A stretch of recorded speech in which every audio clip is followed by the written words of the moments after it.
Yo, what's going on, everybody? Welcome to the Stokastic.com NFL Marathon. Keyword, this ain't no Thanksgiving show. Marathon matchup show for week 12 of the NFL. I'm Dave Loughran at Loughy_D, LOUGHY_D. Very happy to have you guys with us. Sit back, buckle in, let that food still digest. I mean, what a night it was. I'm with Matt Savoca at Draftaholic as always. Matt, when TLC returns with My 600-Pound Life, episode 1 is going to be Dave Loughran after last night. Holy shit, did I eat a lot of food. People took pictures of my plate. I feel that kind of indicates the type of night I had. It was just mountains of food. We were talking about it this morning over coffee, and I was at the point where the food where I was looked so incredible. This was like just a respect the hosts kind of evening. I could not miss one single side dish, one entree. So my food just ended up piled high, and I'm paying the price this morning. But we're here. We got a ton of matchups to talk about. What is it? 6 with a 43-point total and under. So if you can find a diamond in the rough, that's what the bathroom's going to be like later. But ultimately, we got some things to look at. A couple high total games. So happy you guys are with us in chat. Get your substances of choice ready. Let's dig in. Let's do it, man. Yeah, I was doing shots of Jack with my brother-in-law after dinner. Just felt nothing. Yeah, just zero impact because there's just so much food. I probably absorbed into my bloodstream when I was sleeping already. Like it probably took that long to get there. It was unreal. We had these rum chata jello shots going on that you kind of ate with a spoon, and it was like dessert, and you could just have as much as you wanted. And paying the price in other ways today, but we're absolutely worth it. My God, are you hungover? Oh no. We're good. I feel pretty good. Other than a few trips to the toilet, I feel pretty Might good. have added the same exact caveat as well. Hey, man, they have those.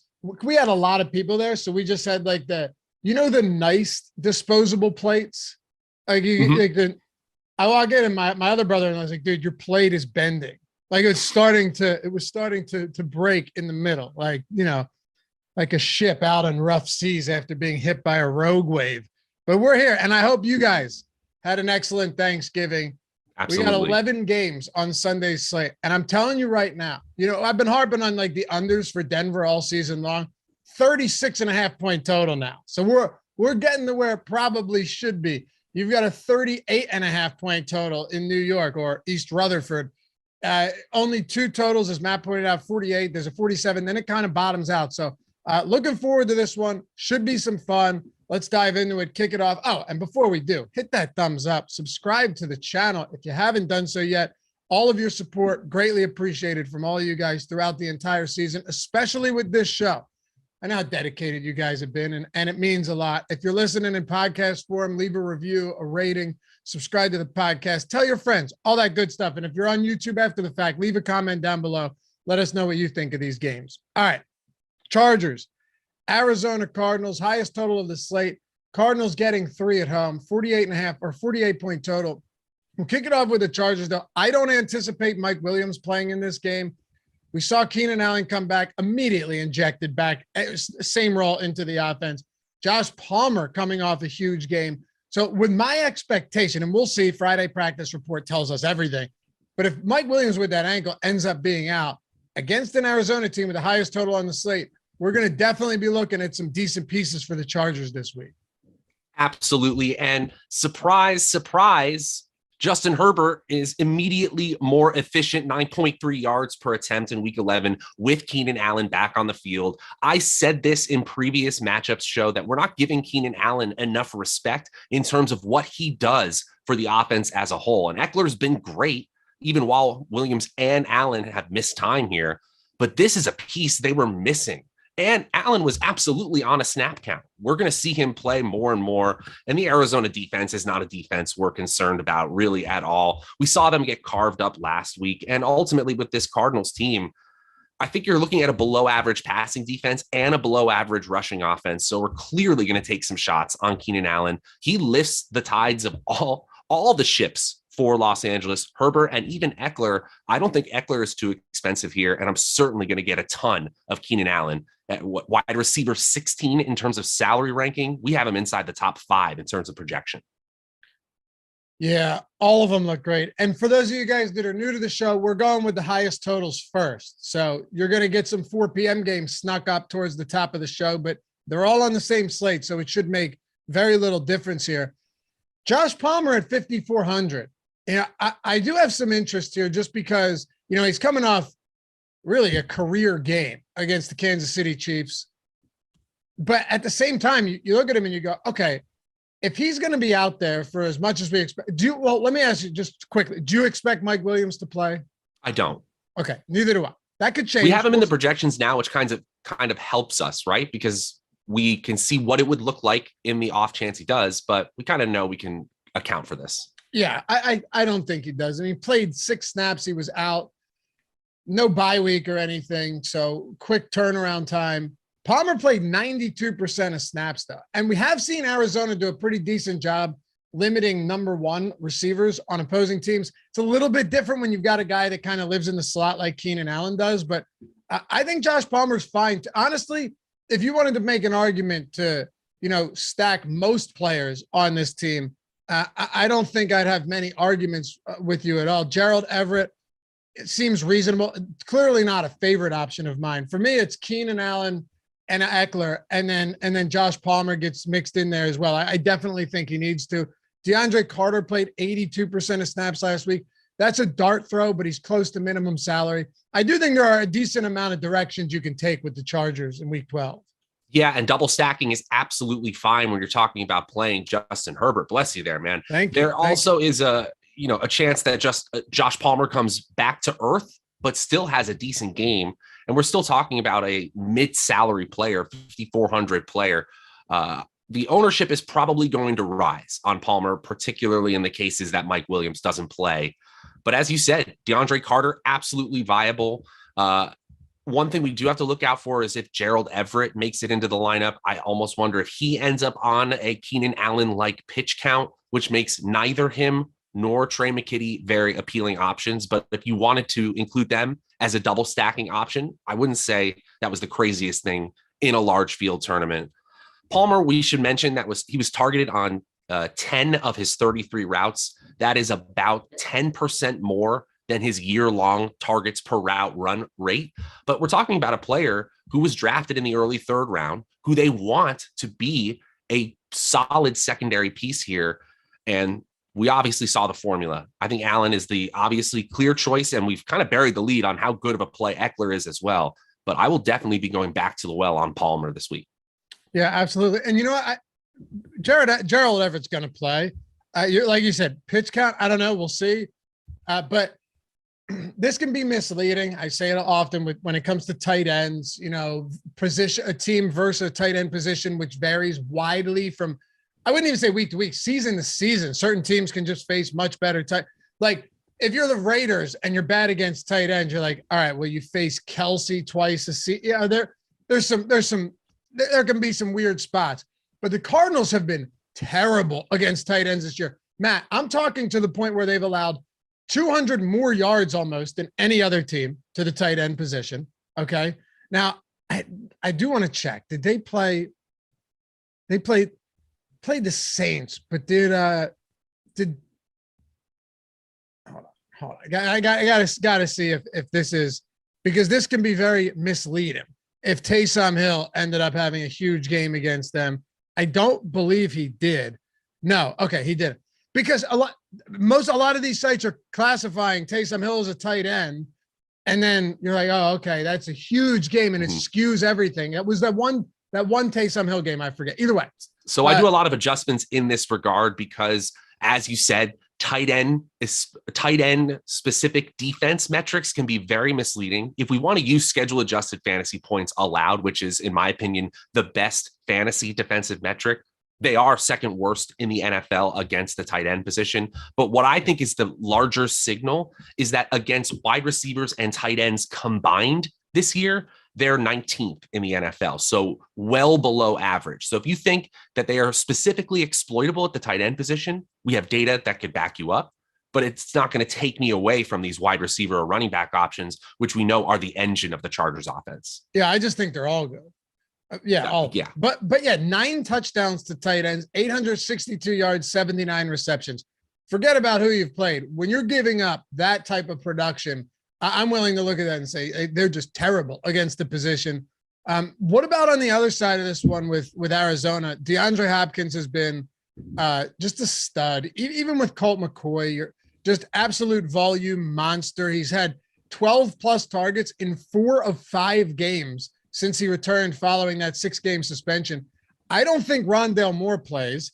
And then if Marquise Brown does play, Cliff Kingsbury already said that he's going to be on a pitch count. So, it's just the easiest run back option in the world right there. The question is, what do you do after DeAndre Hopkins?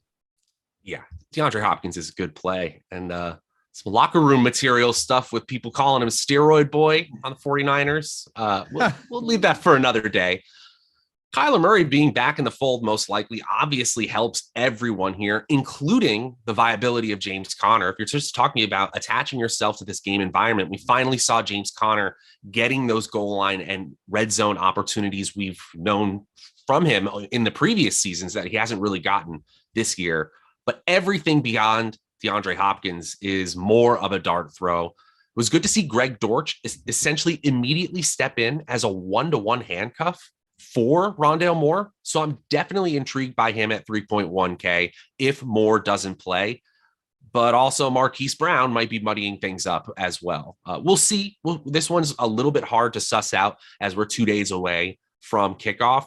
But I think a receiver core of DeAndre Hopkins, Marquise Brown, and one of Dortch or Moore is actually a pretty solid receiving core with Kyler Murray in there. So you just have a ton of places to go between these Chargers and Cardinals receiving options, ways to mix and match, ways to get contrarian, ways to pay up to be contrarian.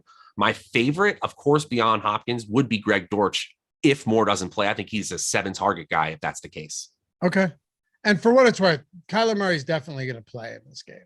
I think so too. I'd be shocked if he doesn't. He's fully practicing. They said way earlier in the week that, again, he was out week 11, but we expect him to play in week 12. That came out probably before Monday night, I think, or when they ruled him out for Monday. So I have no real hesitation to assume that he's going to play. In the backfield, last game, you can't really take anything away from that. It was a clear spot where the Cardinals from the jump should have had no shot. I was surprised they kept it close for, even almost a half, but James Conner is going to get the large majority of work. I just don't really have a ton of interest in here. And the reason isn't because I don't think he can put up okay numbers. I mean, first of all, he's not efficient. He's completely dependent on touchdowns, but because we're going to get to some sub 6K running backs and, mid 6K running backs that are just in better spots and are better overall running backs than James Conner this week. I agree with that entirely. But if you're talking about 17 to 23 overall opportunities for a player attached to the highest total game, he's absolutely on your tournament list because of the game environment, not necessarily because anything you said was wrong. He absolutely needs red zone touches and goal line opportunities. And Kyler Murray's back in the fold, which makes it even more difficult to guess who's going to get those red zone rushing opportunities for the team. But I don't think you can cross him off entirely. I like the receiving core better. Conner is fine. He's got a projection ahead of salary-based expectation. Put it on the board. I mean, and he's 9th in expected fantasy points. So that makes him viable even in terms of opportunity value as well. Yeah, like he's getting almost 15% ownership. I understand it. Chargers run defense is clearly inferior. I totally get all of it. It's just, and they're allowing the highest yards per carry in the league. The only thing, though, is with Conner, he absolutely needs to get in the end zone. You're not getting any 150-yard rushing games from this fella at this point. But no, I agree. I'm usually a little sour on somebody like that because he's so dependent on touchdowns. But, yeah, 48-point total. I think you're right. I think you're right. I'll probably backtrack a little bit there. I won't backtrack on the fact that I think there are going to be some pretty good running back. Like Jeff, if Raheem Mostert doesn't play, Jeff Wilson, that's a smash spot there. Mm-hmm. There's a few others to consider. We'll talk about all of them Let's get to the next game here on the list, though. Vegas Raiders and Seattle. Seattle 3.5-point favorites at home. I think they should be. They've just been a considerably better team this week. The Raiders should have lost last week if Hackett didn't call a passing play on 3rd and 10 coming out of the 2-minute warning, and Wilson didn't throw the ball downfield for an incomplete. This team wants to lose right now. I honestly don't get it. Raiders should have lost that game, but 48-point total here. I was actually a little bit surprised to see this. I can give it to you pretty simply here. While the Raiders are a team that have been downright dreadful in terms of finding ways to lose every game, them and the Broncos, right? Two teams that are in the running for teams who have the best ability to find ways to lose games they should win.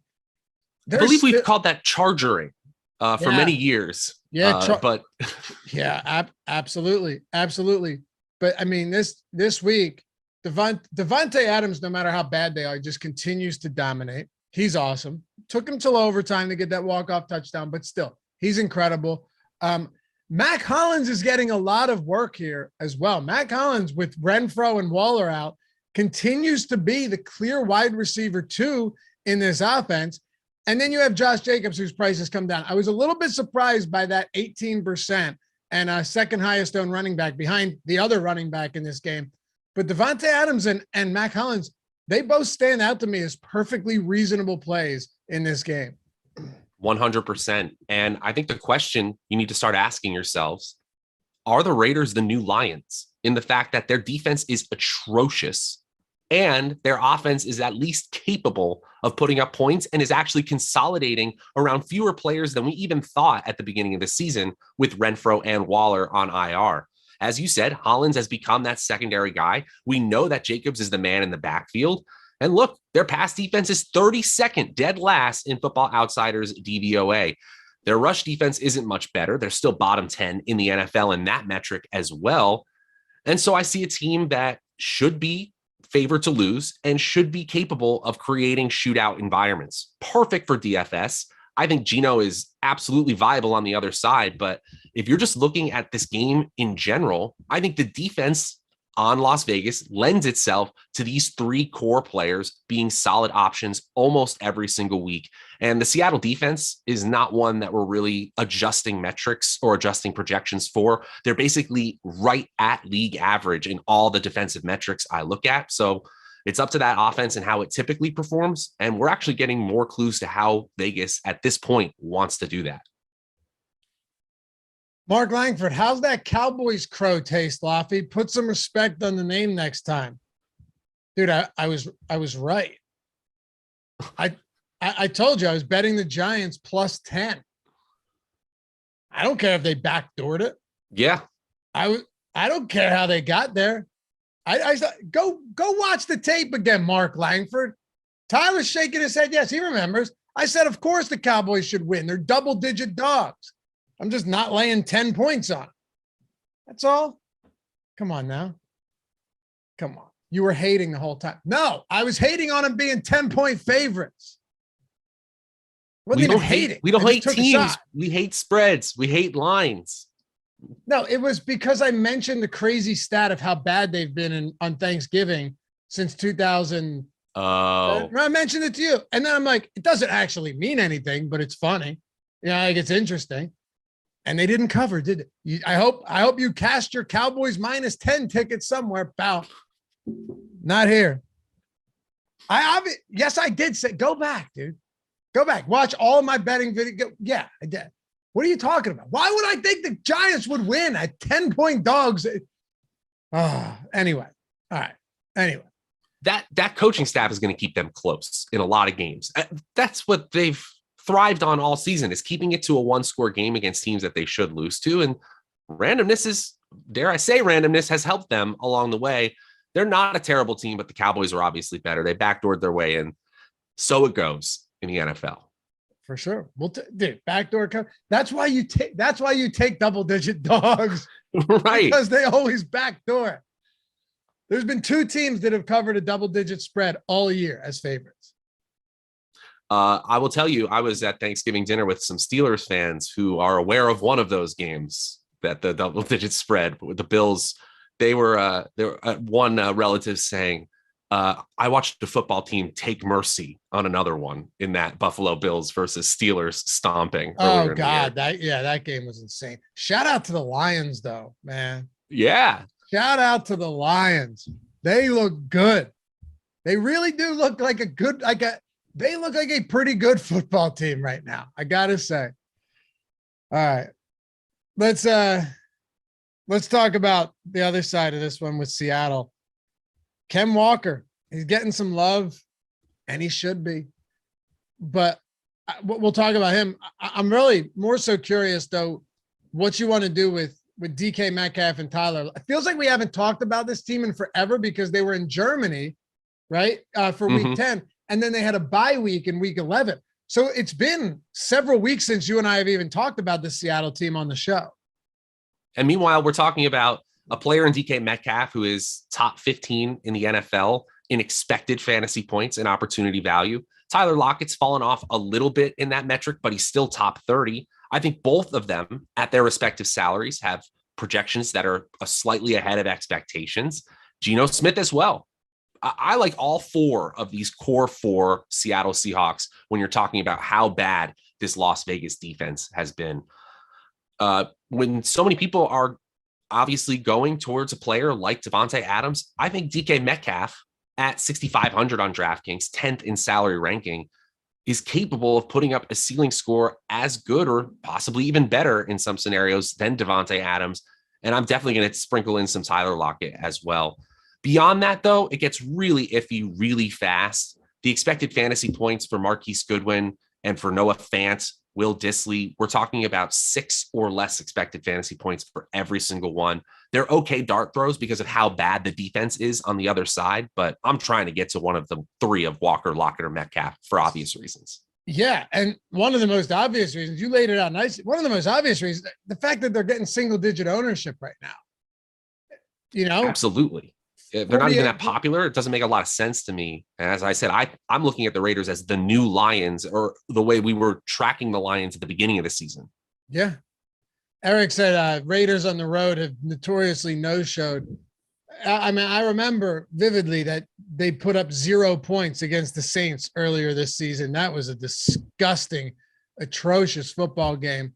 But yeah, I mean, I definitely, the interesting thing though about the Raiders is they could come away with this as, you know, it could be really ugly, but at the same time, guys like Davante Adams can still have big games. Mac Hollins is cheap enough to still have a decent game. I probably like Josh Jacobs the least of all of these guys, to be completely honest. I do. Is that just a salary thing? Because I mean, the usage is still there. When I just see 6th on the slate in expected fantasy points, and he's 5th in terms of salary ranking, he's 2.4 fantasy points per game above expectation over the last 6 weeks. Oh yeah, I'm not saying I don't like him. Running back, but he's getting I like him usage. The least of these guys, but it's not like I don't like him. He's still involved in the passing game. Jacob, he's just right now. He's the one of the highest owned players on the slate, which is I guess deservedly so. But I don't know. Do you like Kenneth Walker or do you like Josh Jacobs more? Let me look. Honestly, I think I'll take Walker straight up. When I understand why you are kind of hesitant on Josh Jacob when you look at the surrounding options and the fact that they're less popular, because the usage and ceiling potential for Walker over the last 6 weeks rivals Josh Jacobs. It actually is very similar in that both don't get elite passing game usage, but in terms of rushes, their opportunity value is rock solid. Yeah. Great game though, all around. I'm not going to be too picky with this one. You know, the first 2 games we talked about, Chargers, Arizona, Vegas, Seattle, both of these teams, I really think for the most part, you could close your eyes and land on some good players, at least the ones we're talking about here. Both of them have real nice shootout potential on top of that. Let's keep it going though. And hey, hit that thumbs up if you guys haven't done so yet. It's greatly appreciated here on the show. And I mentioned this throughout the week, but if you guys, we love you guys. We try and show as much appreciation as we can with our words on this show, coming and try and do as many as possible. But to take that a step further for Thanksgiving, Black Friday, all of that good stuff, And this isn't like a Black Friday bullshit sale where they go 50% off when really they're just marking it down to the regular price and saying that it was a price that it wasn't. This is legit because you guys can go and look. The weekly Stokastic Plus Platinum, which is everything on the site, all of our tools, all of our data, right? And the new lineup generator, all of that stuff is usually $39.95, usually $40. It's $5. That's it. $5 for the entire week, every sport, every tool, including World Cup projections, including college football, college basketball, NBA, NFL, PGA, UFC, everything, right? All of our tools, Top Stack, Ownership, Boom Bust Tool. You can run the gauntlet. Everything out there, we got you covered. $5. That's 90% discount. You want to talk about a legitimate deal? Not that nonsense you get at Walmart or Target or Amazon. This is it right here. And you can check what the prices have always been. $5 for everything on the site. If you want to get in. Oh, and join our Discord too. I'd love to have you check the community out. If you don't like it, you're more than welcome to leave. But I think you'll like the tools. I think you'll like everything we have. I think you'll like the community. For $5, it's well worth getting your foot in the door if you've been meaning to do so and haven't done so yet. So we'll see you over there. $5 for the entire week. Use the promo code THANKS, or really just use the link in the description. It's easier, or the one Tyler can throw in the chat. Then you can avoid all the other stuff. Use the link in chat in the description. $5 for everything on the site for the first week. Would love to see you guys over there. All right, let's talk about Houston and Miami. Kyle Allen, exciting times. I've got to tell you, Matt, I'm going to set the table here and then see where you're at on this game. So one thing I've been talking about a lot lately with like the Titans, for example, we saw Denver completely sell out to stop the run. They did. It worked, except their offense is dog shit. But Nick Westbrook-Akina goes on to have a career game because they're selling out to stop the run. The Packers tried to stop the run. They did. He had like 87 yards on however many carries. It was effective. That was the week after Denver played him. Took a very similar game plan into that, and it worked. And then Tannehill threw for a season-high 333 yards and 2 touchdowns. At this point, if you're any opposing defense, especially a good run defense like the Miami Dolphins are, so they might not have to do it as much, why wouldn't you just be like, all right, we're not going to give Dameon Pierce an inch in any game. He had 10 carries for 8 yards last game against Commanders in week 11. And just force Kyle Allen to throw the ball to no-namers outside of Brandon Cooks, who doesn't want to be there anyway. Okay. I think that is a very, very fair and logical way that they should play. Miami should play this team. But I do think that there is a small possibility that whatever tussles or arguments that Brandon Cooks and the front office have had maybe have extended to Davis Mills, the quarterback situation. Like, they literally didn't want him throwing to Brandon Cooks as much as they had. And maybe Kyle Allen just is in DGAF mode because he's a backup and he just wants to play football, and he throws to the best player in the receiving core by far in Brandon Cooks. I think what you said is actually more likely, that he's just kind of going to be phased out in Lovie Smith's hard worker, lunch pail football mindset offense. I don't know what else you call it. Dameon Pierce certainly fits their mold, but I'm putting 8 in the box if I'm Miami, just like you said. I have to say that the opportunity value, the expected fantasy points, and the median projection on Stokastic.com are all ahead of salary-based expectations on DraftKings, making Pierce a viable play in tournaments. But I think his chances of hitting that true ceiling, they're pretty low here, especially when you're talking about a backup quarterback under center. Sorry, I was muted. I don't disagree. I don't like, hey, if there's one guy, it's Brandon Cooks. Sure. It's just, it certainly concerns me to have someone as disgruntled as he has, or as he's been. They're 14-point dogs. They have an implied total right now of what? 16.5 points. Kyle Allen's not a downgrade from Davis Mills, but I can't look at this and say he's an upgrade either. I'll say this much. I would rather play. Let me put it to you this way. You'll probably disagree with me on this. I would definitely rather play Brandon Cooks at 3% ownership. And this isn't to say I love Brandon Cooks at all, but I'd rather play him than Dameon Pierce at 12%. I just like, okay, Dameon Pierce, the touchdown equity is in the basement, right?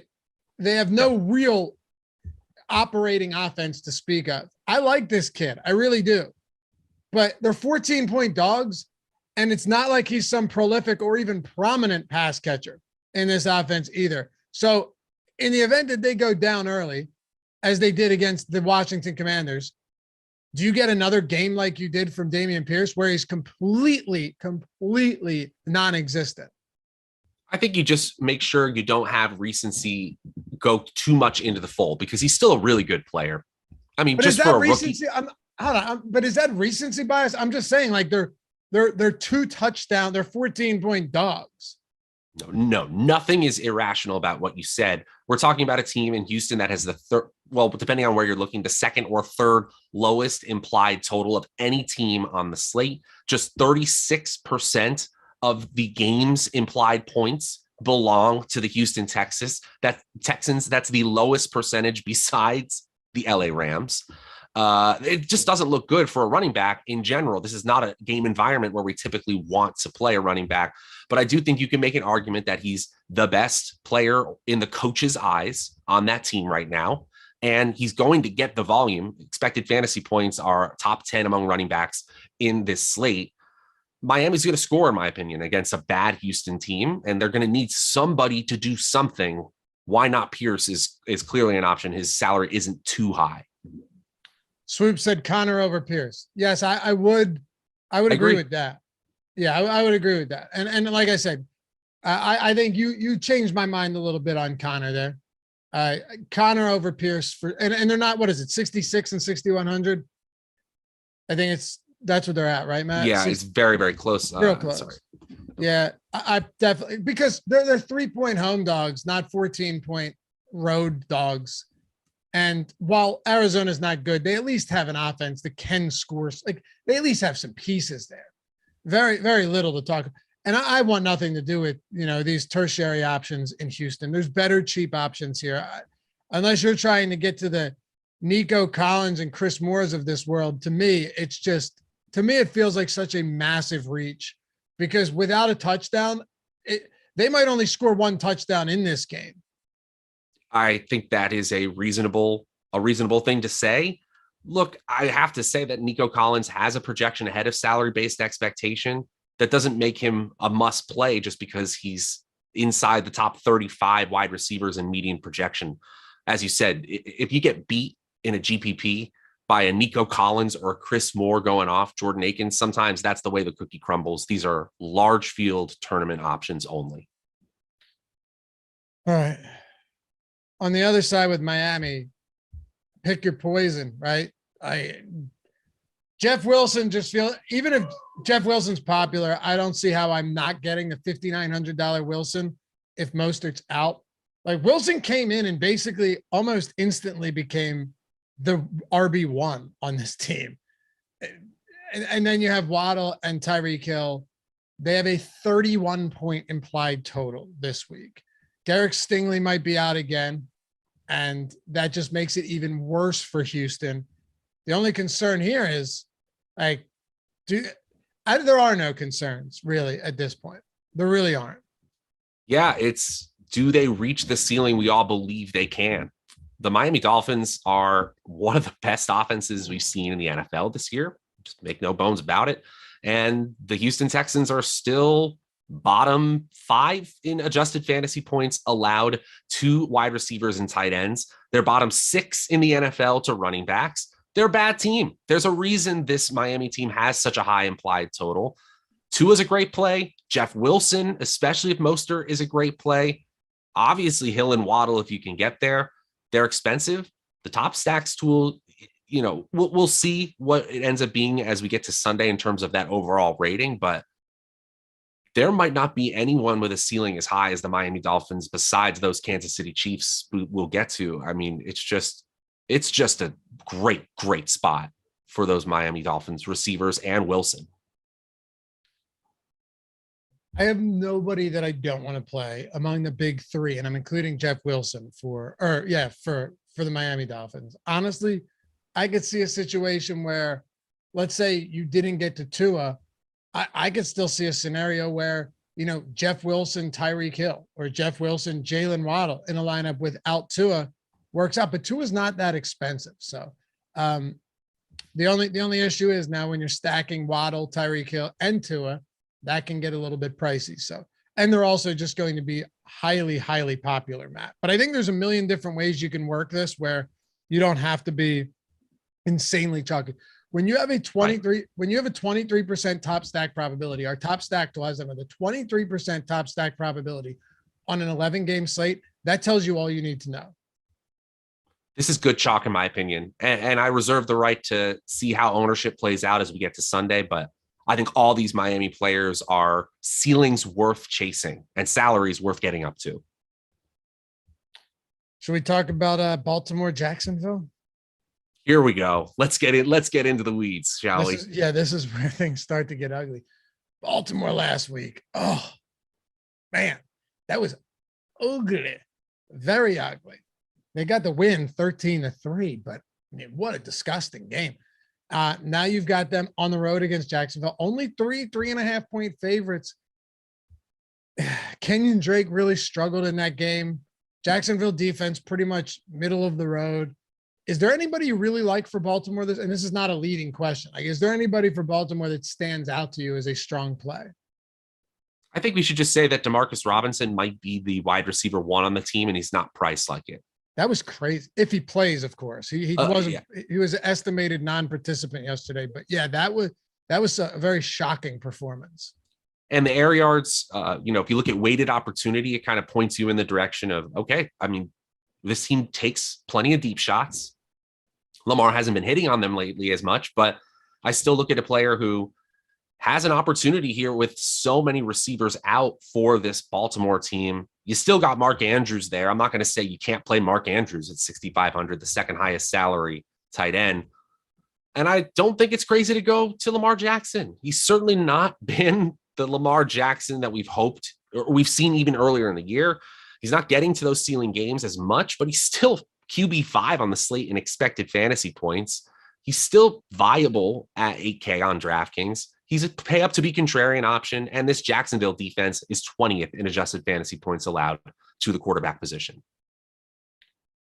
It is kind of remarkable that since week 4, Lamar Jackson's the QB 17. Isn't that crazy?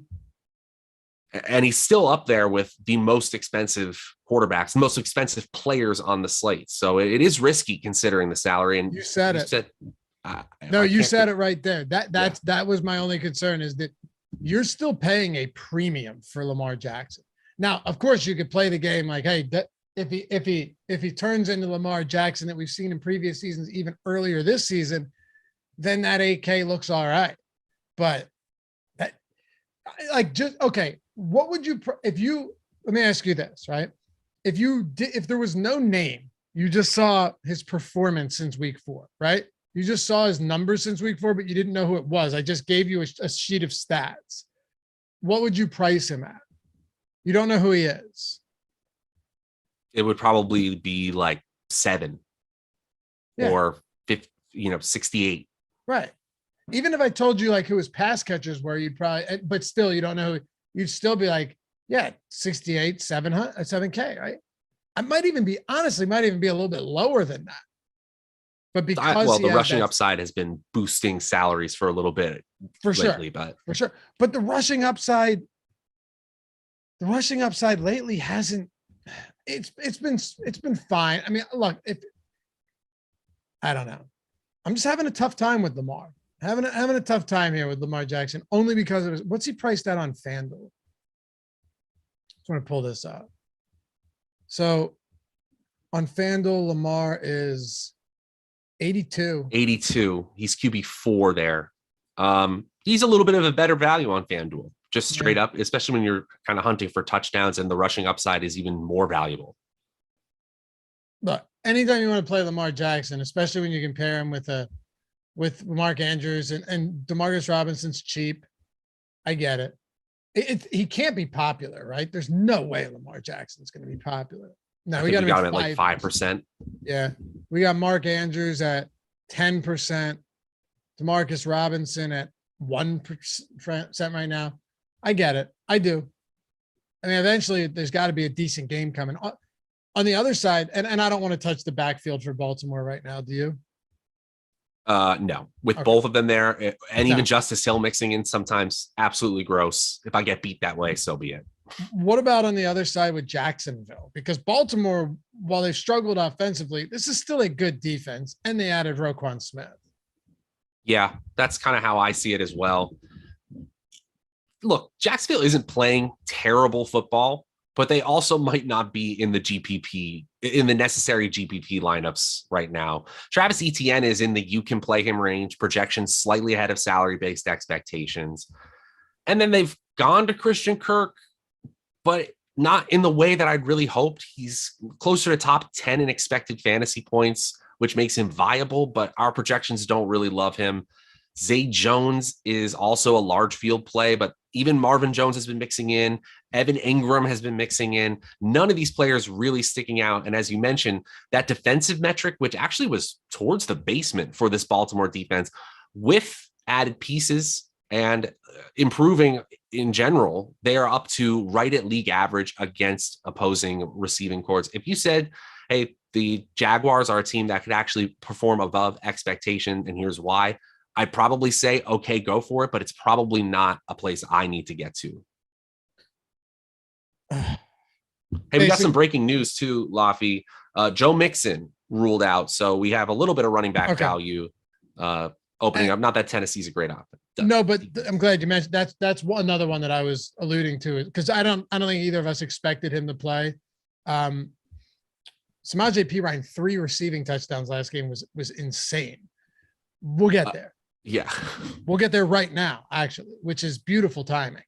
Sometimes the football gods shine down upon us and say, here, take this. You know, they throw us some stuff once in a while. But boy, Cincinnati. Now, Joe Burrow said he expects Jamar Chase to play this week. We'll see. Tennessee, though, good football team. This team got it figured out. And they, as you mentioned, great run defense, great pass rush, just some beefy fellas on that defensive line. Yeah, absolutely. That D line is game changing. And we should mention, Laffy, we have kind of shifted slowly into the muck zone, the mid zone in terms of game totals. After this Houston-Miami game, Las Vegas-Seattle, Chargers-Arizona, these totals get really low really fast. So if you can find, as I said at the beginning of the show, a reason one of these games shoots out, goes a touchdown or more over its implied total, go for it here. I'm not sure we see Samaje Perine have quite the same usage as we saw last week, but obviously he's going to get a ton of work. He's going to be very popular at 5,600 on DraftKings. He's actually priced up a little bit just in case mode. He's running back 18 in salary ranks over there. But I'm kind of interested in going to the passing game. In adjusted fantasy points allowed, the Tennessee Titans are sneakily bad, 24th against wide receivers and tight ends. And as you said, likely to get Jamar Chase back. As we talked about with the Chargers, getting a number one in the receiving core back helps all players in this offense. Joe Burrow becomes viable. T. Higgins, in my opinion, is interesting as a pay up to be contrarian option at wide receiver 6. And I'll even take some shots at Jamar Chase in his first game back. You know what's interesting about the Tennessee, and assuming, I think Chase will be back, but you know what's interesting about the Titans too? They have struggled as far as pass catching running backs go. That has been something that has kind of plagued them at times this season, and teams are exploiting it. 92 targets to opposing running backs this year, 92, by far the most in the league. 72 receptions. Again, you have to look at who they faced, but Samaje Perine, definitely interesting when you consider the fact that not only was Joe Burrow not afraid to listen, this is where I don't want to get bogged down in recency bias, but it does tell us that Samaje Perine was someone that they were very comfortable using in the passing game, not just in the passing game, but someone that they were comfortable using in the passing game in the red zone, inside the 10-yard line. And when I saw that, I was like, oh, okay, that's interesting, right? He had a long reception of 29 yards, but I know you saw it as well. There were a couple in the red zone that you're like, whoa, he's involved.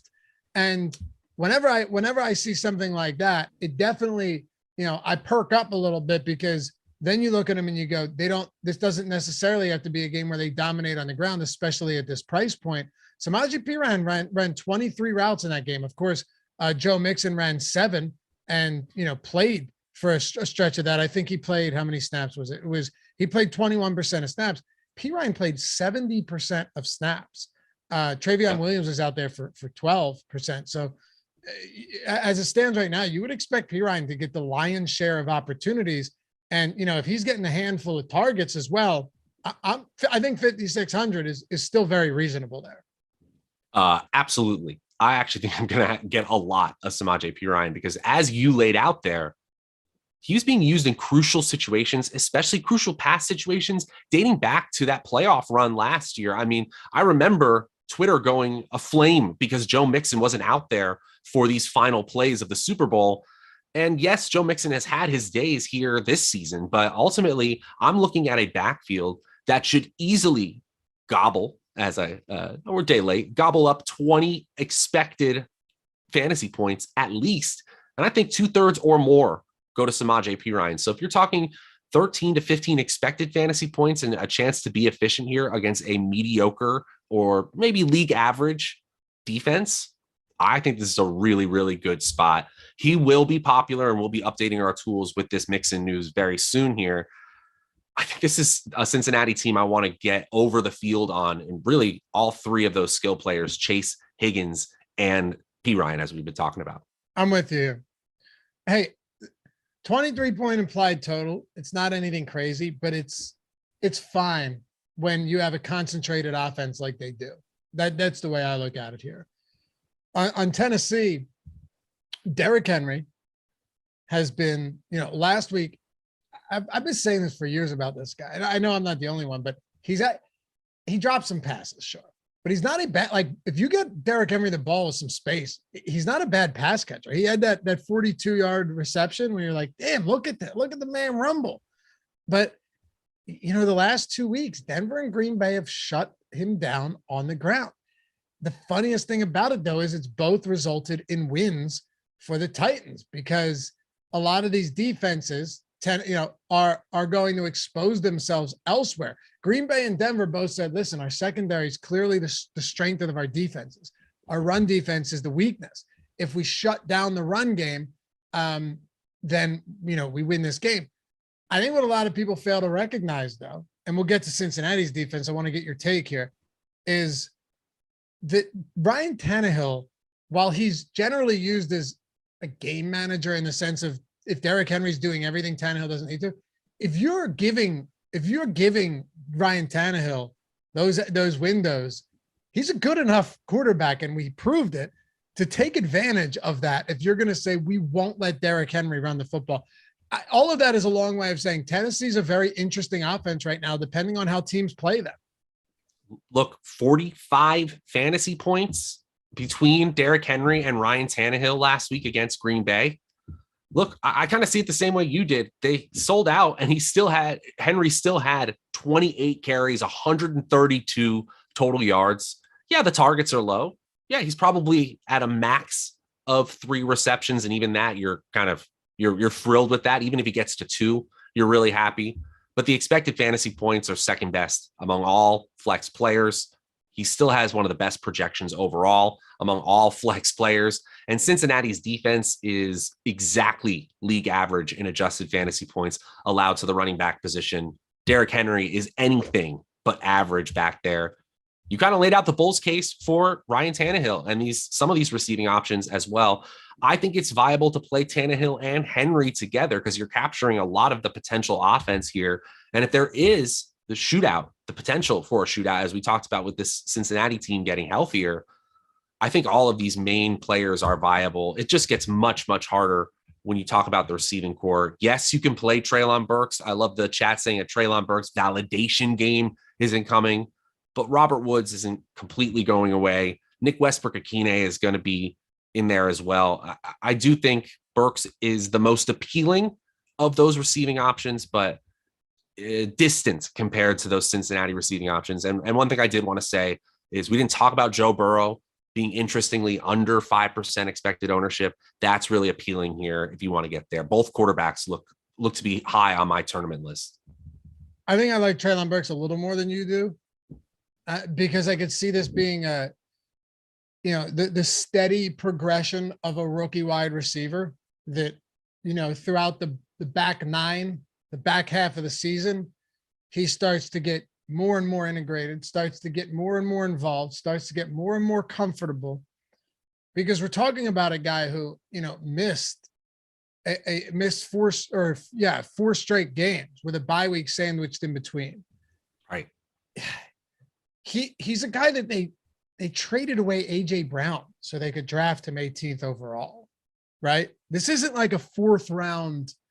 What the heck? If he pans out, we're on a losing team. No, they're running away with their division, and teams are really keying in on maybe they won't do this with Henry as much anymore because they're realizing, someone said in chat that Tannehill's trash. No, he's not at all. He really isn't. No, he never has. He's not a great fantasy quarterback because he's never needed to be. Well, he hasn't needed to be with Derrick Henry. Tannehill is not a bad. There's a lot of teams in this league that if you're like, hey, we'll trade you your quarterback for Tannehill, they would, before the phone was hung up. Yeah. They'd be signing paperwork. Let's look at this. I mean, he doesn't throw as much as some of the elite quarterbacks. He's 28th in total pass attempts. The Titans, as usual, 30th among 32 teams in pass plays per game. He's 6th in adjusted yards per attempt, 13th in player profilers accuracy rating, 8th in true passer rating, well above average in QBR, especially accurate on deep balls. And he has a little bit of rushing upside too. He's had 5 red zone carries. He averages 3 carries a game. It actually goes up when Henry is in the fold as well. Yeah, for sure. And by the way, just to be clear, there's a difference between a quarterback being good and being a great fantasy quarterback. I don't think he's a great play this week. I think this is a game that you said you could see shooting out though, which is interesting to me. Yeah, Tannehill, Burks. The problem is, like, when you're stacking this team, it's so ugly. I'm really not trying to run out Tannehill, Burks, and Wood stacks, but I think Tannehill's good enough to get one of those guys a nice game, especially if teams, Cincinnati sells out to stop the run. Like I said, I don't think they'll have to as much because they're pretty good both on the ground and through the air when it comes to their defense. So they're uniquely equipped to kind of deal with a situation like this. But no, I like Burks. I think Burks 4,200 is not bad at all. I'm assuming he's not getting much ownership either. I haven't even looked. Burks right now under 3% expected ownership. I think that rises before Sunday, but I see what you're seeing. That's definitely the first place I'm going if I'm wanting to take a chance on someone not named Derrick Henry. Projection ahead of salary-based expectations, clearly a better ceiling option than Woods and Westbrook-Ikhine, but we're still talking low probability outcomes, even if this game shoots out, which it doesn't necessarily have to with so many running back opportunities bookmarked for both teams. Last quick question here. Do you think you're going to have a lot of Derrick Henry? I'm going to be getting there. I think he's too cheap at 8,300. Look, I get when people say he doesn't catch passes, he needs touchdowns. It's a freak of nature. And we're talking about the 17th best rush defense or running back defense in DFS right now. The Cincinnati defense doesn't scare me at all. And Henry's coming off an elite game. I could see it again. New Orleans, San Francisco. I don't really know what to make of this game. Saints 9.5-point dogs. Alvin Kamara missed yesterday or estimated practice with an illness, or it was like a media portion or whatever they were saying he was sick with. Dalton looked better last game in that win against the hapless Rams team. But I mean, at the same time, this game is kind of confounding. Why don't you hit it from both sides, what you plan on doing with New Orleans and San Francisco? So I don't know if we're going to see an offensive explosion from San Francisco like we did last week. It makes them viable to me. All of these players are actually tough at their respective salaries. I think Deebo Samuel's a little bit too expensive. I think Christian McCaffrey's a little bit too expensive at 8,800. I think Brandon Ayuk is really expensive. I know he's been playing well of late. What can you say? George Kittle has slate breaking potential, but even he at 5,300 is still a little bit high for me. Actually, I kind of like that price for any of these key weapons for San Francisco the most. And then for New Orleans, man, this is really tough. I don't think anyone but Kamara is a must add to your tournament list. If you said you want to play Olave at 6,600, that's fine. He's been excellent. But the San Francisco defense is top 12 in the NFL against wide receivers. Jarvis Landry kind of muddies that wide receiver core, and they just don't pass all that much. I think San Francisco shuts down this team pretty well here, and I don't know if this has a ton of DFS viability. Agreed. And even 49ers defense is so expensive that it's going to be like paying $4K for a defense is pretty difficult. I'm with you here. That's why I asked you. It's just not a game that I feel great about. And we have McCaffrey at almost 15% ownership. That honestly seems like a lot right now. It seems like a lot, but we'll see. I think there's other games we can talk about, even some lower total games that are interesting. And I don't want to ignore the fact either that Elijah Mitchell is still getting opportunities. He still saw 9 carries last game. McCaffrey was targeted 7 times, but only 7 attempts. So like, are we looking at a split backfield in terms of rushing downs? If that's the case, 8,800 looks like a lot. Definitely looks like a lot. Let's keep going though. And can I just add one thing? Yeah, let's move along here. I think they're saving McCaffrey for a potential deep playoff run. They don't care about your fantasy team. Unfortunately. Why would they not? Yeah. Yep. Why would they not? And they're almost 10-point favorites again. So yeah, I know. I hear you. By the way, 19 of you out there, got to be 19 out there that can get us above 100 likes here today. We're at 81 right now, almost 400 people in the house. So show some love. So I think, Matt, we should make quick work of this. No, this is going to go. We got this, people. It's going to go. You heard Matt. Let's talk about Tampa and Cleveland then. Tampa Bay Bucks, another team we haven't talked about in a while. Germany game, they also had a bye along with Seattle in week 11. And now you've got them coming into week 12, 3.5-point road favorites against the Browns, who will get Deshaun Watson back next week. That should be a fun show. Man, the whole identity of that team changes. I'm talking about on the field in week 13. But Tampa Bay, this is ugly because Todd Bowles said he's going to roll with the hot hand at running back now.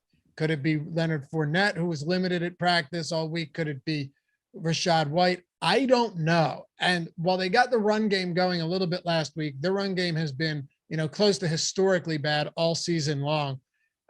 For me, it's the pass catching options. It's Mike Evans. It's Chris Godwin. Those are the guys that I will likely be going to just from a high volume passing offense. I have some real, I'm gun shy when it comes to this backfield for the Tampa Bay Bucks. We might differ a little bit here, actually. Obviously, I'm not going to say no, don't play Tom Brady, Chris Godwin, Mike Evans. They're certainly in the you can play them range. Godwin has a projection well ahead of salary-based expectations, so he'll be on my value list for sure. But the Cleveland Browns are a clear run funnel, meaning it is much easier to run on them than it is to pass on them. They are 6th best in the NFL in schedule adjusted fantasy points to receiver positions, wide receiver or tight ends. And they're 27th, bottom 6 in the NFL against the running back position. So I will try to be reading between the lines, reading the tea leaves with this Leonard Fournette injury situation. And I kind of like Rachaad White.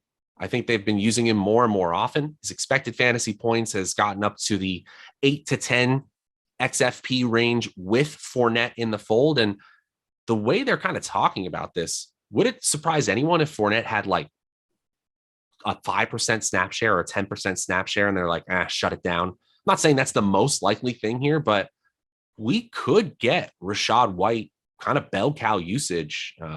Gio Bernard might actually get activated here. I don't expect that, but he'll be in the fold soon. I think White has a chance to take over this backfield.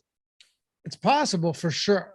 Let me use some Ben Rossa logic on you though. And this is why I have some trepidation to use the whole Ben Rossa, logic, which you guys who have watched the shows with all of us long enough now. One, you need Tampa, who has been under Brady, a historically pass heavy team. I know they weren't in Germany, but been a historically pass heavy team. You need them to lean on the run because Rachaad White had 22 carries last game. Fournette still had 14, right? That's 36 between the two backs. 2, you need to actually be successful, which for the almost every game this season, it hasn't been. And then 3, you need to pick the right running back. Yeah. Like that just, for me, it's so many variables that I need to get right. Like I need all the stars to align for me to get there. Rachaad White's 5,100 though. So if I'm going to either of them, it'd be right. But Fournette's 5,800, and Fournette has been the pass. Like both of them get opportunities in the passing game. It's just a lot of moving parts there for me to try to put my finger on it. That's why I'm a little bit more hesitant than you are to get there. Hey, I totally get it. I think that Rachaad White has just a chance here to just take this over. I think they're a little fed up with Leonard Fournette. Showed up to camp overweight, got into playing shape, has been banged up, has been inefficient, hasn't scored touchdowns in the way they wanted him to. I mean, maybe he's getting scapegoated for the offense having problems in general.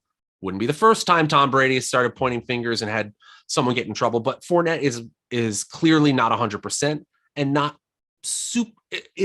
we'll say he's not in everyone's good graces the way that they've been talking about him. I don't know what's actually going on in Tampa Bay any more than anybody else does, but I think Rachaad White is a player they want to have involved heavily in the offense. Well, then if that's the case, yeah, if that's how you see it, then you're definitely going to be liking him today, this week. I get that. But I don't want to sleep on Godwin at 6K either. That Mike Evans is less than 7% projected ownership right now. But I think you would agree with this. I think you'd agree with this much though. Week to week, we have no idea what we're getting from Tampa Bay in the passing game, from an efficiency standpoint, or in the run game. So we're flying blind in a lot of ways here. Might be a little more target consolidation with Russell Gage ruled out for this game. Actually, in the last half hour, that's come across the newswire. That makes Julio Jones, at least in large field situations, a shrug play. I get it play. Probably not going to the tight ends here. I will sprinkle in some Julio Jones. And then obviously it's all about Evans, Godwin, Brady if you want to as well. And then White for me. What about on the Cleveland side? Last game of Jacoby Brissett. And I do think Jacoby Brissett has earned a chance to be a starter in the league. I think there's probably 5 to 7 teams who should be making a call to get him as a starter, or at least compete for the starting position. It's not great for fantasy. We do not have Nick Chubb in the You Can Play Him range projection, well below salary-based expectation. Amari Cooper had a fantastic week 11, but we think his salary is at 6,400 is too high. I actually think it's fair. Looking at the expected fantasy points, he's actually wide receiver 6. So if you said he's wide receiver 12 in terms of salary ranking, opportunity value says you can play him. Our projections for this team say otherwise. The Tampa Bay defense just league average against the pass. So I think Cooper is actually my favorite when you consider salary here. DPJ, I'm kind of out on, and same with the tight ends. Fair enough. I personally think Jacoby Brissett's the guy that a Super Bowl contending team should want as their backup. Like that. And pay good money for. Yeah. Pay good money for. We've seen it too many times where a good backup can keep a team afloat when their starter's out. Like we've seen enough starting performances from Jacoby Brissett to know that he's not leading any team into a deep playoff run, right? Like you could agree with that. Would you're as a Philly fan, would you love to see Jacoby Brissett backing up Jalen Hurts? No, because I think Minshew is a perfectly fine backup. Like I don't think Minshew. What? I love Minshew too. Yeah, Minshew's not a bad backup at all. He's not a good starter. You wouldn't want him leading your team for 17 games, but as a backup, you would agree there could be far worse backups than Gardner Minshew, you know? Absolutely. Yeah. Absolutely. Who was it? God, I'm totally blanking because that happens when we do so many of these shows. Who was it that we just saw a good quarterback went out, I thought, and they had a solid backup behind them? I can't remember who it was, but there's a couple teams out there that have quality backups that can keep a team afloat. I wish I knew who it was. I can't remember, but it happens. It happens from time to time. All right, let's go to this next game. Then nothing else for Cleveland. We can go to Rams and the Kansas City Chiefs. Now it wasn't Colt McCoy. It's not Flacco. No, it might be Keenum and Josh Allen. I was thinking it might have been that, or it honestly may have been one where Cooper Rush was solid. That was surprising because he was so bad. He was. He was so bad in the preseason. It might have been a team that I was talking with somebody about that their quarterback ended up playing, but we were like, hey, if he didn't play, they're in a decent enough position with said backup. I think Huntley is a great backup for Baltimore because he's basically Jamar Chase light. You know what I mean? Or Lamar Jackson light. Lamar Jackson light. Yeah. Yeah. Yeah. Absolutely. And Mike White is starting Swoop. Let's talk about the Rams and the Kansas City Chiefs. Boy, this one is brutal. Brutal. Yeah, PJ Walker, Brandon. That's it. No. That was it. Yeah, definitely. That's it. No, I can't remember who it was though. Anyway, hey, before we do. No, it wasn't. I appreciate you guys trying to hit me with all of these. No, it wasn't. It wasn't the Patriots. It wasn't Bailey Zappi either. Okay, so PrizePicks. Matt, if I said, hey, PrizePicks is a very great site to play, especially in non-legal betting states, and they're going to give you up to $100 first match deposit bonus, and we're going to give you a free month of Stokastic plus Platinum, $120 value. That's $220 value there, right there, by signing up on PrizePicks using the link in the description or the chat. Would you even have to think twice before you said, I'm in? Not a second thought. I'm going right in. Not a second thought. I mean, that's insane. Plus, it's sweet over there. You hit all five because all you're doing is building lineups, but with props. So basically parlays at a traditional book, they call them lineups at PrizePicks. There's no juice on the over under. And also, what a way to exploit certain spots too. Like we have all of our player prop projections at Stokastic that can help you out.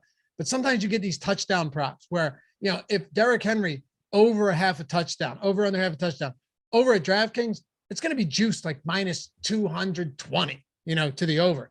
Sometimes they lay those at PrizePicks. They put those at PrizePicks. There's no juice. So it's just over, and you can't set a touchdown prop at one.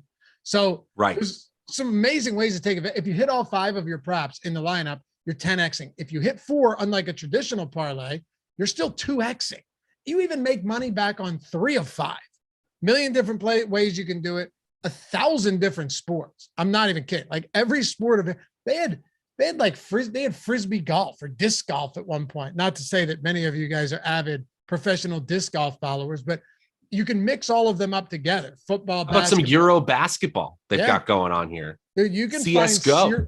You can find legitimate edges and real niche sports, and you could take 2 of those and put them in with 3 NFL props. It doesn't have to be a 5 prop lineup of just your.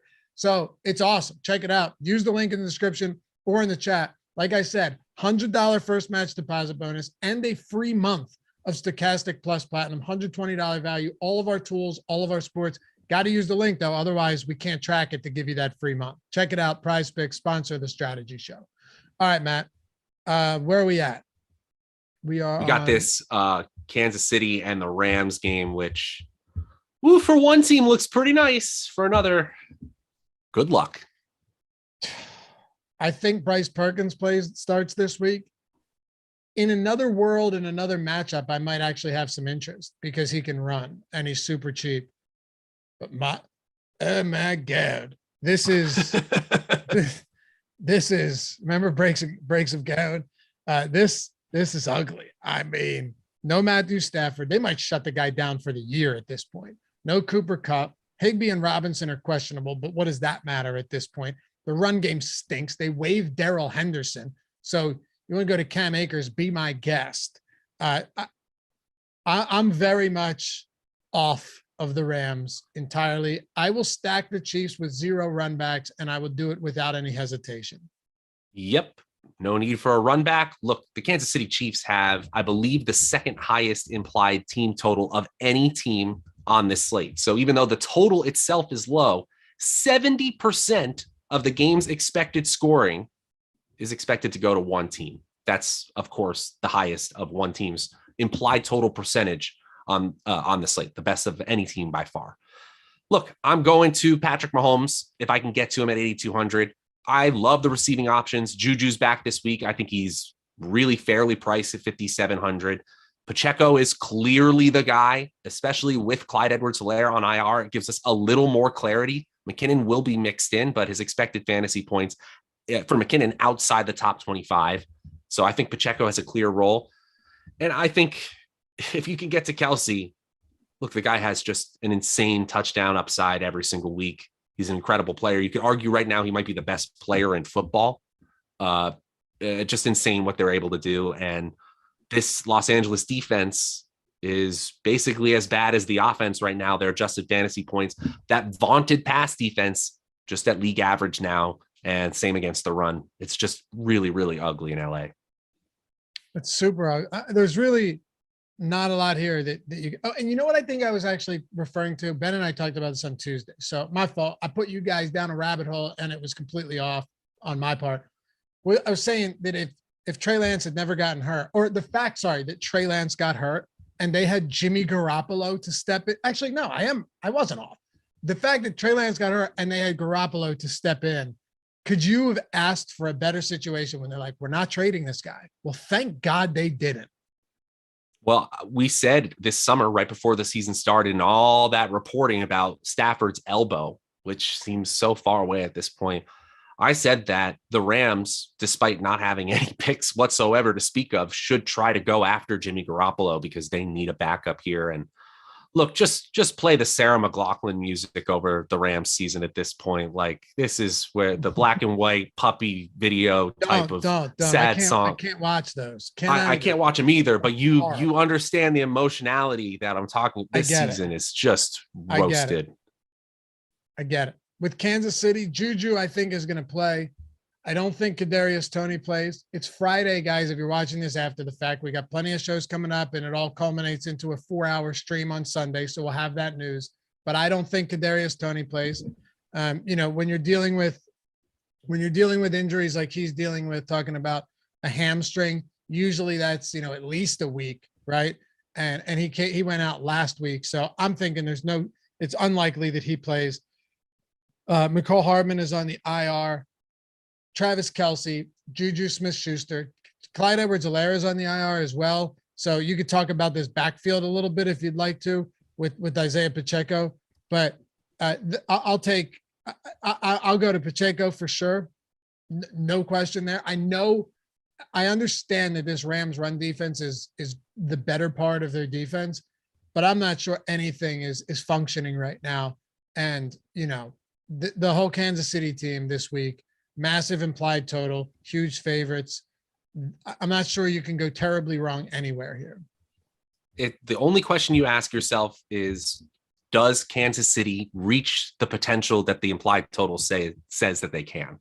I think the answer is yes. Obviously, Vegas does a pretty good job of creating these totals, but there's also serious target and opportunity consolidation for one of the best offenses in football. You got to be kidding me, right? Like, fade Travis Kelce at your own risk.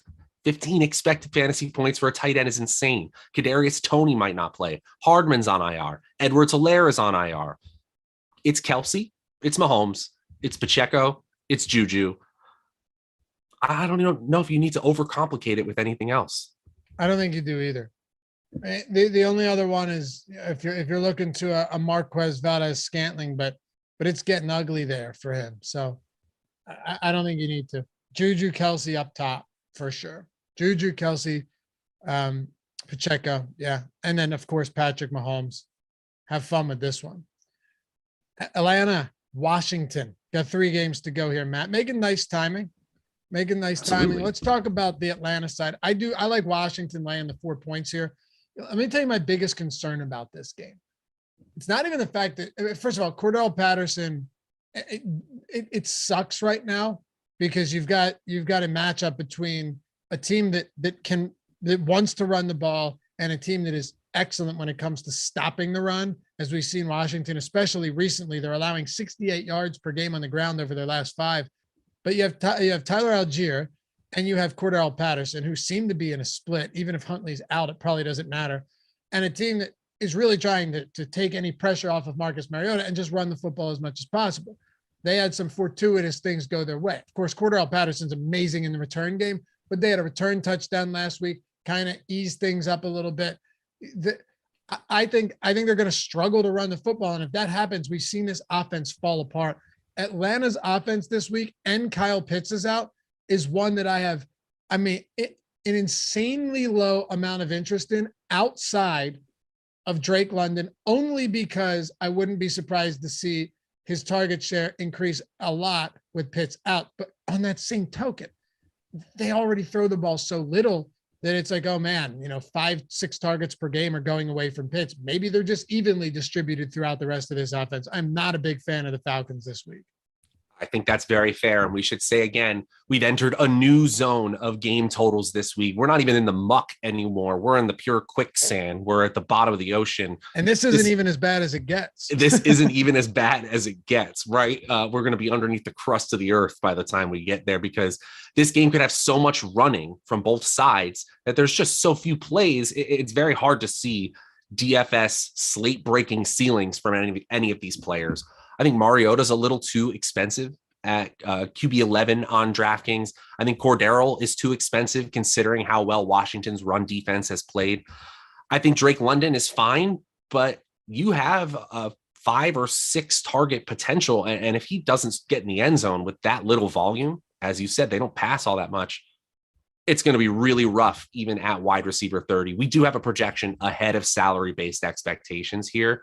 And Washington's just playing good football right now. I don't know if they're an elite team, but they are clearly average or above average in terms of both offensive and defensive ability. I actually like the Washington side a little bit here. I think their salaries are fair, and we know that Atlanta defense is not a scary unit.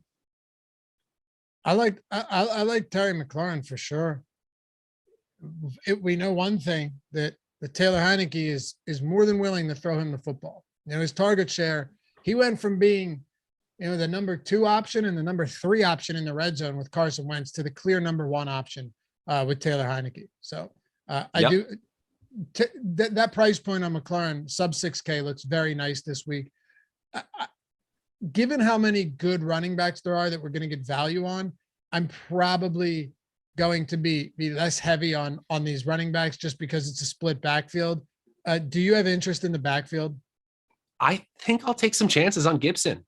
Okay. We've got him inside the top 10 in terms of projections. I think that's a little bit bullish. We'll see how that plays out as we get into Sunday, but I kind of get it. His usage has been going up and his efficiency has been better on a per play basis than Robinson. Robinson will still be in the fold for sure. You talked about Terry McLaurin. He's wide receiver 19 in salary ranking, wide receiver 15 in our projection ranking, and he's wide receiver 11 in expected fantasy points or opportunity value. So to me, that looks like all systems go against a defense that is 25th in adjusted fantasy points allowed. That's a great value for Terry McLaurin today or this weekend. And I think Taylor Heineke is mediocre, but viable in large field tournaments as a skinny stack option. Probably not getting off the boards here with Curtis Samuel, Jahan Dotson, or even Logan Thomas, who is carrying the questionable tag coming into this one. But I think Washington defense, Gibson a little bit, and the McLaurin Heineke stack are definitely in play here, even in this low total game. All right. I want to show you something that's pretty funny. And as always, appreciate you guys hanging out with us for the entirety of this show. 123 likes, cruise past 100 here, over 400 people watching. You guys help us keep the lights on. So appreciate that. All right. You want to hear something funny? Yeah. So the Chicago Bears are 6-point dogs, 38.5-point total. This is where things get ugly. Okay. You said we're in the muck of the mud before. Muck in the mud. We're at the earth's core. Yeah. This is where you get killed. Robert Saleh said, if Fields plays, we're going to hit him. Now, I got to tell you, I kind of love it because you can back that up with this defense. And I said to you before the show, I would be very surprised if Justin Fields plays. He has a separated shoulder with torn ligaments, partially torn ligaments in his non-throwing shoulder.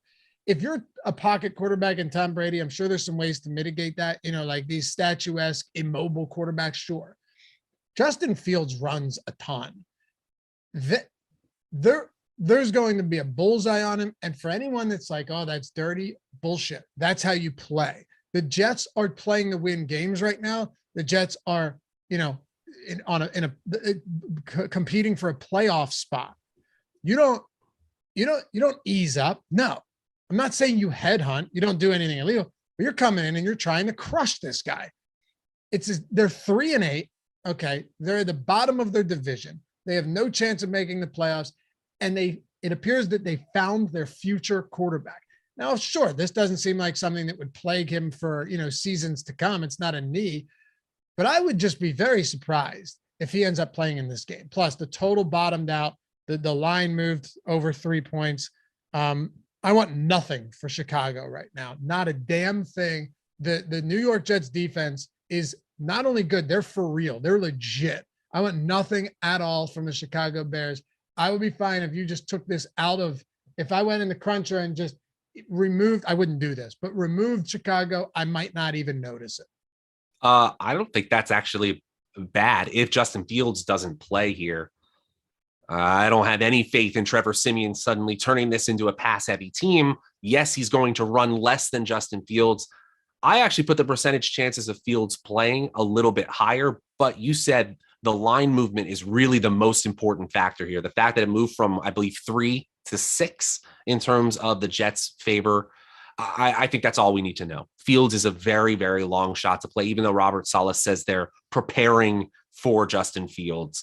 I'd like to see it. We'd all like to see it. One of the weirdest and coolest fantasy stories ever. Justin Fields was unplayable up through week 5. And now when he's on the field, and his rushing capability makes him one of the best options from a salary-based standpoint in the entire game of NFL DFS. But if he's off the field, I want nothing to do with the Chicago Bears. By the way, this Jets defense is legit right now. They're 13th against the run in adjusted fantasy points allowed. They are number 1 in adjusted fantasy points allowed to receiving cores, wide receivers and tight ends.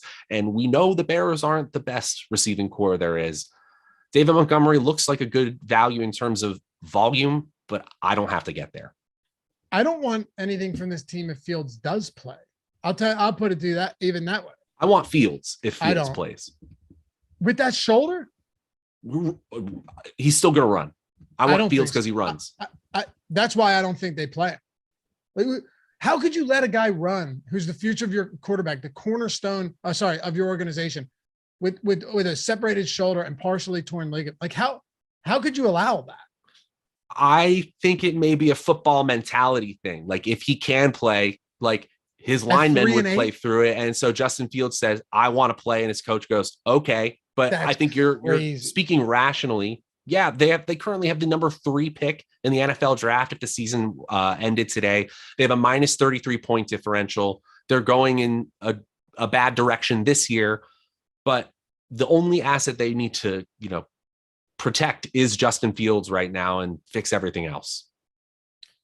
I don't really like much for the Jets either. I do like a little bit of Garrett Wilson here, but that's it. I mean, I'm not really sure if there's many different directions to take. This Bears defense stinks, though. Garrett Wilson's cheap enough for me to take some shots. That's all I got for this one. What about you? Garrett Wilson with Mike White, for sure. I think he actually has a really high ceiling potential rest of season. We actually have him wide receiver 10 right now in our projections. He's wide receiver 39 in terms of salary ranking at 4.3K. This has not adjusted to the new quarterback situation. Mike White's going to throw the ball. And I do think Garrett Wilson has a really, really good salary. Beyond that, it's obviously throwing darts with Mims and Elijah Moore, even Braxton Berrios, but it's not impossible that one of these players emerges here with higher passing volume for the Jets. This is going to be closer to the first 3 weeks of the season when Flacco is in there than the decrepit offense we've seen with Wilson. That makes them much more viable from a fantasy perspective. The defense for Chicago is legit, 4th best in adjusted fantasy points allowed, 2 wide receiver cores, but I'll still take some shots because the salary is right. I agree. You got Davis back this week too, the good fella in chat. You're absolutely right. Yeah. Wilson, young guy. Wilson's cheap enough to where I'm definitely willing to get in there. Denver and Carolina. Look, we have 11 games in this. There's no reason. There's no reason that we talk on every game that means we have to like something from every game. Maybe Matt's different here, but I don't think Jerry Jeudy plays. All right. So maybe you go to some Cortland Sutton, but this game has a 36.5 point total. The Broncos, they're not even trying to lose games, but you would think that they are purposely, with precision, losing games at the end. Hackett admitted that he called a play call on 3rd and 10. He admitted that he called, that he called a passing play. And then Russell, dude, they would have wind the clock down to a minute. Raiders had no timeouts left. You can punt it. They need to drive 70 yards or whatever it is. Instead, they kill the clock. They give them 1 minute and 43 seconds. This team is so dysfunctional and so bad right now.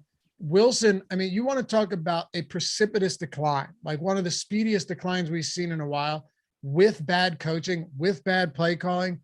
If you want to go to some Sutton at 5,600, I get that. But just you're playing with fire, you know, and I made the mistake of getting some of this Denver team last week.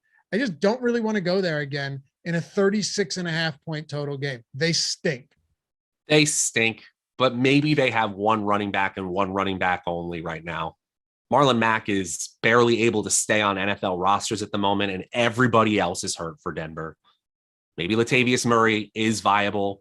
We're going to see his ownership go up a little bit, but he's only 3.5% expected ownership right now. He could get a lion's share of the touches in this backfield. Yes, the game environment looks bad, but it helps you avoid Russell Wilson and that passing game letting you down once again. Latavius Murray is kind of the only option I want, because even as bad as Denver has been, they may actually backdoor their way into a victory here. They are technically favored. Sam Darnold, what are they going to look like on the Carolina side? If this game has absolutely no DFS options available for us, no one's surprised. But Latavius, just because of that opportunity value expectation, I will take some shots. I'm kind of done with this Wilson, Sutton, Judy. Show me once. Yeah, if you want to win your money riding that hot hand the first time, great. I'm going to have to see it one time before I go back. Look, I think that's it's put well. Latavius Murray's cheap. Melvin Gordon's gone. Just an absolutely deplorable offense, but you're right. You don't use, and keep in mind, Latavius Murray, I think he plays, but he has been limited in practice. So just keep an eye on his status.